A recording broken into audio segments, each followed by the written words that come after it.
Orang bertanya kepada saya, "Ustaz, kenapa saya sakit?" Jawapan dia, dosa. Tuan-tuan, kalau penyakit kita masih tak baik-baik, tengok dosa kita. Muslimat, kalau penyakit kalian masih tak baik-baik, tengok dosa kalian. Saya tak tinggal semayang, Ustaz. Kalau kalian ada suami, pernah tak kalian tinggikan suara dengan suami kalian? Kalau kalian ada suami, pernah tak kalian mengkecilkan hati suami kalian? Maka ubatnya minta maaf dengan mereka.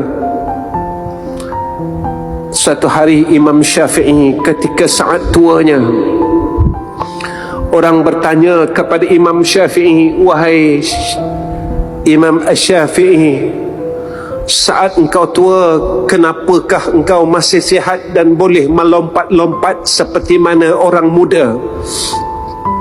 Imam Syafi'i menjawab, "Kerana saat zaman mudaku, aku tidak melakukan maksiat."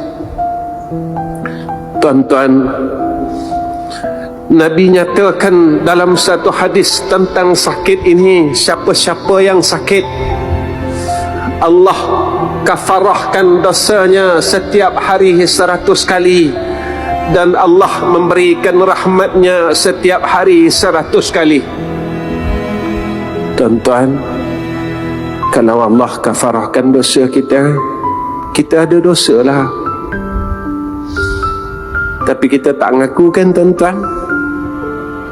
Walaupun Nabi kata kita ada dosa, kita tak mengaku kan? Kita rasa kita orang baik.